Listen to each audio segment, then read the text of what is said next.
पूरी दुनिया में पक्षियों की 10,000 से भी ज़्यादा प्रजातियां पाई जाती है। सभी के वही 2 पंजे, 2 पंख और एक गर्दन होती है।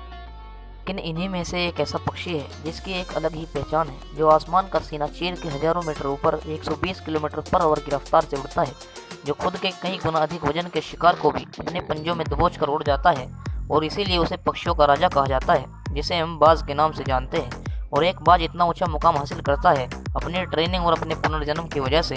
और दोस्तों, अगर आप भी इस दुनिया में एक मुकाम हासिल करना चाहते हैं तो एक बाज को बाज बनने का पूरा सफ़र आपको जानना बहुत ज़रूरी है, क्योंकि 25 से 30 की उम्र तक आने के बाद भी लोगों को रिस्क लेने से डर लगता है। लेकिन एक बाज के जीवन की शुरुआत ही रिस्क से होती है। जिस उम्र में बाकी पक्षियों के बच्चे सिर्फ चींची करना सीखते हैं, उस उम्र में एक मादा बाज अपने बच्चों को पंजों में दबोचकर हजारों मीटर आसमान की ऊंचाइयों में उड़ जाती है, बताने के लिए कि तेरा जन्म आसमान का सीना चीर के सबसे ऊपर उड़ने के लिए हुआ है। तेरा जन्म पक्षियों का राजा बनने के लिए हुआ है। जमीन से हजारों मीटर ऊपर ले जाकर मादा बाज अपने पंजों से उसे छोड़ देती है, और यहीं से शुरू होती है उसकी हाई रिस्क ट्रेनिंग। वो चूजा जमीन की तरफ तेजी से गिरने लगता है। थोड़ा नीचे आता है तो उसके पंख खुलने लगते हैं। नीचे आते आते वो अपने पंख फड़फड़ाने लगता है, लेकिन वो अभी तक उड़ना नहीं सीखा है। वो जमीन से कुछ ही ऊपर होता है। ऐसा लगता है कि कुछ ही सेकंड में उसका जीवन समाप्त हो जाएगा, लेकिन अचानक से एक पंजा उसे अपने गिरफ्त में ले लेता है और वापस से आसमान में उड़ जाता है। वो पंजा होता है उसकी माँ का, जो उसके पीछे उड़ रही थी। उसकी ये ट्रेनिंग तब तक चलती रहती है जब तक वो उड़ना नहीं सीख जाता। इतनी हाई रिस्क ट्रेनिंग के बाद इस दुनिया को एक बाज मिलता है। बारिश के वक्त जब सारे पक्षी आश्रय की तलाश करते हैं, तभी यही बाज उसी बारिश में आसमान को चीरते हुए कहता है, तू बरस जितना बरसेगा। दोस्तों, एक बाज की उम्र लगभग 70 साल होती है। जब तक वह 40 साल का होता है, तब एक परेशानी उसकी ज़िंदगी में मौत बनकर आती है, जो आपकी परेशानियों की तुलना में बहुत बड़ी होती है।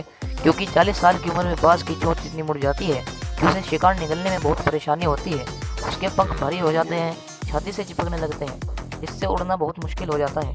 उसके पंजे लंबे और लचीले हो जाते हैं, जिससे वो शिकार को सही से नहीं पकड़ पाता। उसके पास सिर्फ 3 रास्ते होते हैं, या तो वो अपने शरीर को त्याग सकता है, या किसी की तरह छोड़े हुए भोजन पर निर्भर कर जाए, और सबसे कठिन और पीड़ादायक रास्ता अपने आप को पुनर्स्थापित करके फिर से आसमान का सीना चीर कर उड़ने का। और वो इसी तीसरे रास्ते को चुनता है और अपने पास की सबसे ऊंची चोटी पर पहुंच जाता है, पर वो अपना घोंसला बनाता है।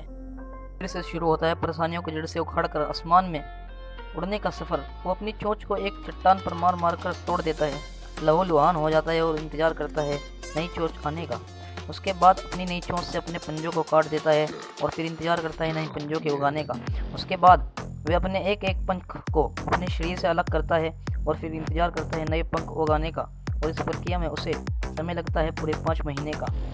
इन 5 महीनों की कड़ी तपस्या से एक बाज का पुनर्जन्म होता है।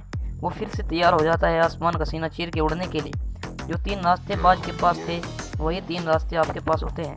लेकिन कुछ लोग पहले रास्ते को चुनते हैं और परेशानियों के तले दबकर सुसाइड कर लेते हैं, तो ज़्यादातर लोग दूसरे रास्तों को चुनते हैं। वो परेशानियों का बोझ पड़ते ही अपने लक्ष्य को छोड़कर एक नॉर्मल लाइफ जीने लगते हैं। और कुछ लोग वो भी होते हैं जो इन परेशानियों को लात मार कर अपनी मेहनत के दम पर बाज की तरह आसमान की बुलंदियों को छूते हैं।